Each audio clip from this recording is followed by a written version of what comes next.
Social anxiety, it's just being shy. People need to get over it. Wait, that's totally wrong.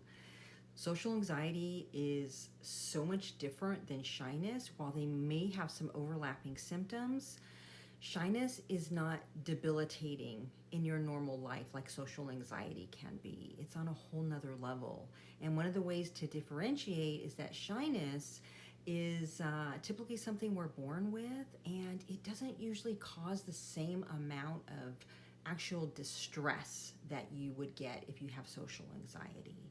Now, social anxiety tends to touch off normally around puberty or think middle school, and it causes a ton of discomfort and distress in your life. Like, you may avoid going to events or being social because you have it. Whereas when you're shy, you're usually not going to turn down things like that.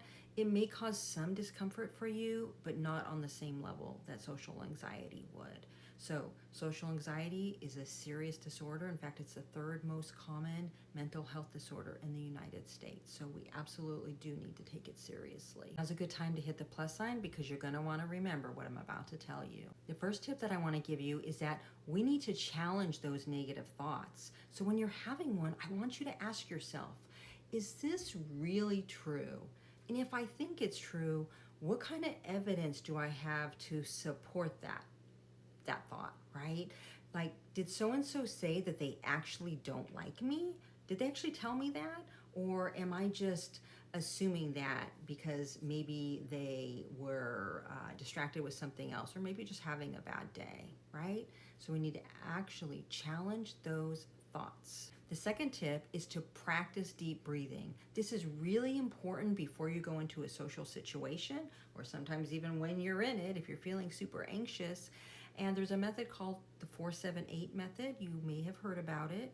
It's basically where you take a breath in through your nose for 4 seconds, and then you're going to want to hold it for about 7 seconds. And then for 8 seconds, we're going to exhale. And I tell my clients, they want to picture that they're blowing their breath out of a straw.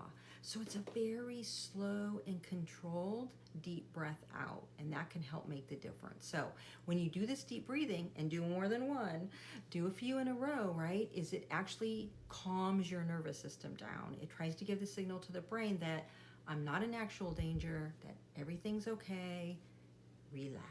The third tip is with social anxiety, we want to do what we call exposure therapy. You're going to start with small tasks, small things that scare you, and then you're going to gradually work your way up to more progressive types of tasks. Like maybe you're terrified to go into the coffee shop and place an order on your own. Like maybe that is really frightening for you to do, right? So how can we break that down, right? Maybe we first go in with a friend. Maybe the next step is that we go in with a friend. We actually do the ordering, but the friend is right there next to us in case they need to jump in, right? And then the next thing, after we get comfortable doing that so many times, the next step would be that we actually go in on our own and do it ourselves, but our friend is actually standing right outside the shop.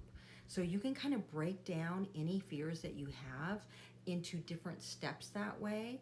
And we want to start with the things that are the least scary for us and that feel I don't want to say easiest because I know none of this is easy, but feel the less scary. Sound good?